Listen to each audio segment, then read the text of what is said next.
হরিণী।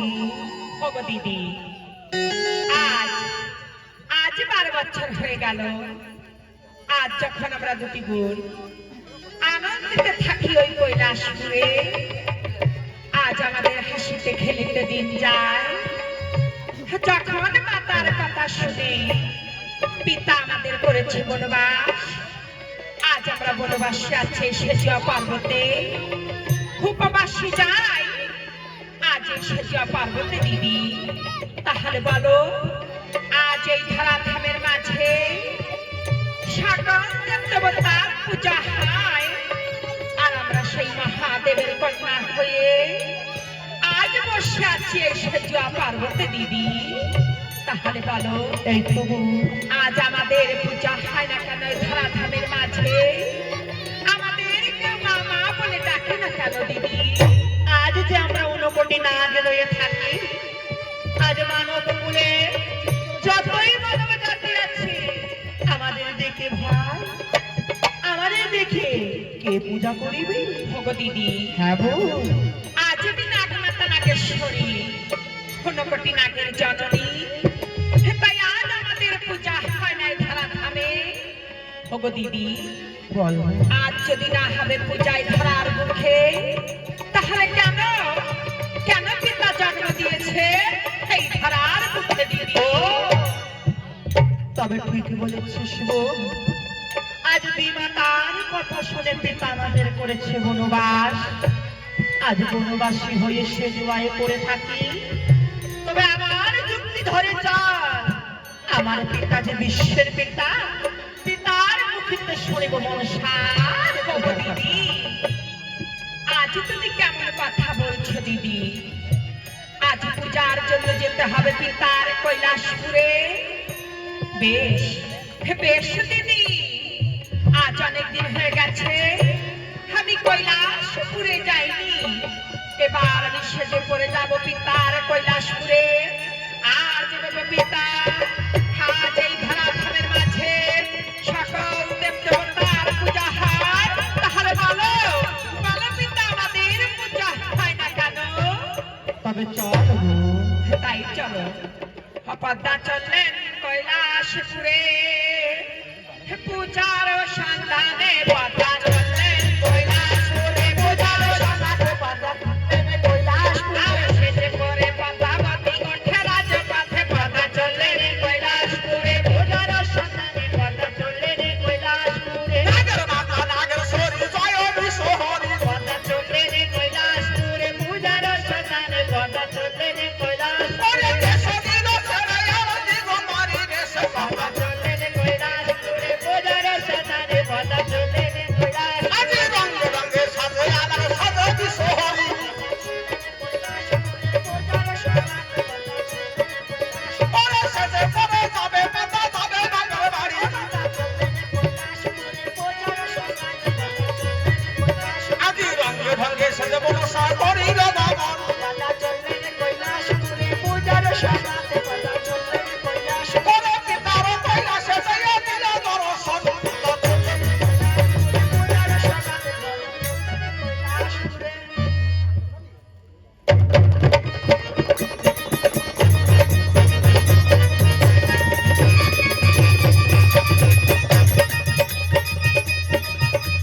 পিতা, পিতা আপনার চরণে প্রণাম।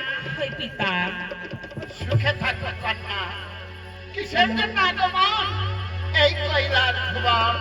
ওগো পিতা, আজ এই কৈলাসপুরে কিসের জন্য আগমন? ওগো পিতা, আজ আমাদের মনে বড় দুঃখ জেগেছে। পদ্মাবতী, এত কিসের দুঃখ মা?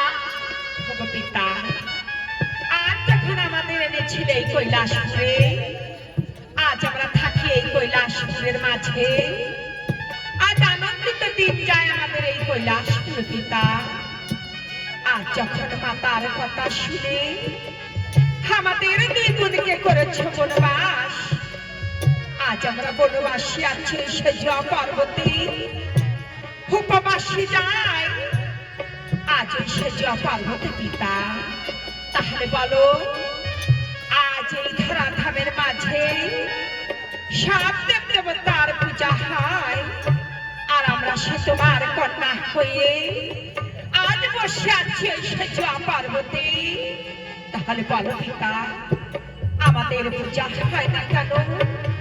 আমাদের কেউ মামা বলে ডাকে না কেন পিতা? পদ্মাবতী, কে করবে তোমাদের পূজা বলো মা? একে পিতা, আজ আমাদের পূজা করার মতন ভক্ত নেই। ভগো পিতা, আজ এই কৈলাসপুরে আজ তোমার কাছে কত ভক্ত আছে এই কৈলাসপুরে, সেখান থেকে একটি ভক্ত কর আমাকে দান, সে করি রানার পূজা পিতা। পদ্মাবতী, এতে কি বললি মা? আমি কেমন করে আমার ভক্তকে দান করবো? ভক্ত যে আমার কাছে অনেক বড়, আমি যে ভক্ত ছাড়া কখনো বাঁচি না। আমার ভক্ত কেমন করে কেটে দিব বলতে পারিস না? হে কি পিতা, আজ তোমার কাছে তোমার ভক্ত বড় হয়ে গেল। হ্যাঁ পদ্মা, ভক্তই আমার কাছে অনেক বড়। একটি পিতা, তাহলে আজ যদি না হবে পূজায় ধরা ধামের মাঝে, তাহলে কেন কেন জন্ম দিয়েছে ধরায় মুখে পিতা? এতে কি বললি মা? সত্যই তো পদ্মা, আজ ধরার মাঝে সর্বদেব দেবতার পূজা হয়। তুইও তো দেখবেন না, তুইও তো পূজা করে পারিনি এই ধরার মাঝে। হ্যাঁ পিতা, তবে ক্ষণকাল অপেক্ষা করবা, আমাকে একটু ধ্যান করতে দে। তাই দেখো পিতা, আজ এই কৈলাসপুরে আমাদের পূজা করার মতন ভক্ত পাবে এই কৈলাসপুরের মাঝে। ক্ষণকাল অপেক্ষা কর।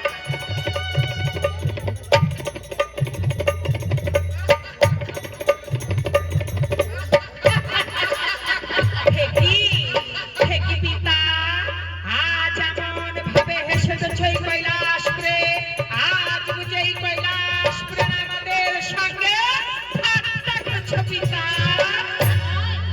ঠাট্টা নয় পদ্মা, সে কি করবে তোমার পূজা? তাই তো আমি হাসি পদ্মা। তাহলে তুমি ভক্ত পেয়েছো পিতা? হ্যাঁ পদ্মা, তাহলে বলো কি বা তার নাম, কোথায় তার ধাম? আজ আমি শুনতে চাই এই কৈলাসপুরে আমার এই পার্তে পিতা। পদ্মা, শুনবি সেই ভক্তের কথা। চম্পকনগরে ধাম, নামে রাজা চন্দ্রধর।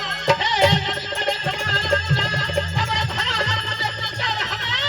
এই পদ্মা, হে কি পিতা, আজ তুমি কেমন কথা বললে? আজ বিবাহ যমুনাকে পূর্ণ কথা চাকি দিয়েছো। ওই চন্দ্রধার আগে ছিল পদ্ম শঙ্খমণি, সেজালে কামনা করে মারা গিয়েছে। আজ এই কুটিলার ঘরে সারে জন্ম নিয়েছে, সে কি আমার পূজা করিবে এই ধরার বুঝে? ওই চন্দ্রধার ভিন্ন, যদি অন্য কেউ করে তোমার পূজা, তবে ধরার মাঝে তোমার পূজা প্রচার। হে কি পিতা, আজ কেমন কথা বললে? আজ আজ এই চন্দ্রধার ভিন্ন, আমার পূজা হবে না। আর পদ্মা, ওই চন্দ্রধার যদি করে তোমার পূজা, তবে ধরার মাঝে তোমার পূজা প্রচার হবে। তাহলে দাও তোমার ভক্ত চন্দ্রধারকে আমাদের হাতে তুলে দাও। পদ্মাবতী, ভক্ত চন্দ্রধারকে আমি দিতে পারি, কিন্তু তার আগে আমাকে একটি কথা দিতে হবে। কি কথা? ভক্ত চন্দ্রধার যতই তোমাকে কষ্ট দিই, যতই দুঃখ দিই, কিন্তু ওই ভক্ত চন্দ্রধারকে তুমি প্রাণে মারতে পারবে না। না না পিতা, আজ আমরা ভক্তের হাত থেকে শুধু আমরা পূজা লইব, তাকে জানি প্রাণে কেন মারব পিতা? মনে থাকে জানো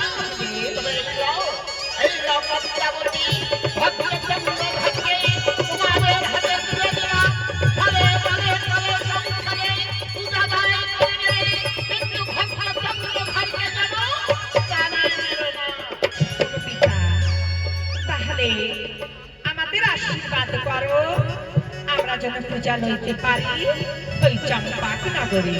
এসো কন্যাগণ, তোমাদের জন্য মনের বাসনা পূর্ণ হয়। ভগপিতা, তাহলে যাবার বেলা একটা কথা বলে যাই।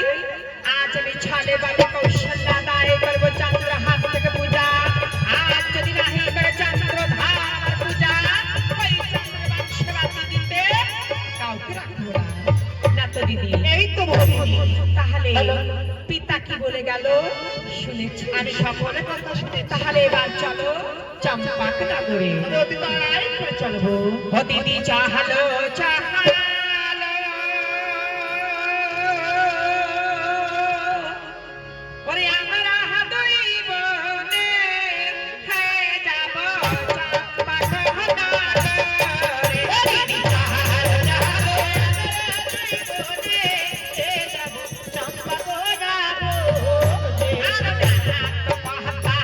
তুই মনে তারা যুক্তি যে করিল রে। দিদি চালো চালো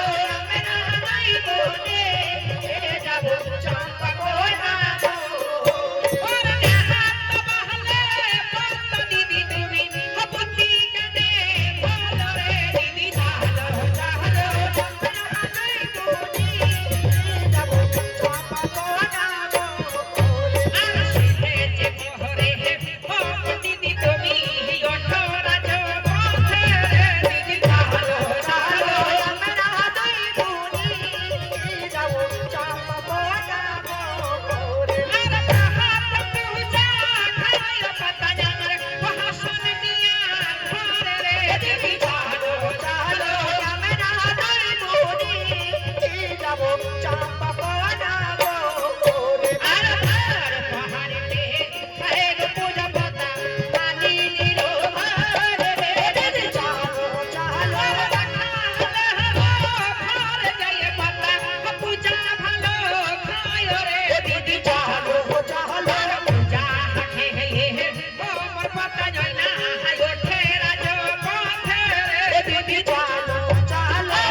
এবার এই নদীর ঘাটে এসে গেছি।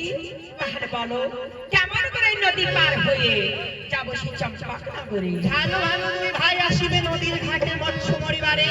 হ্যাঁ, তাদের নৌকায় পার হয়ে যাবে সেই চম্পা নগর। বেশ, তাই চলো দিদি।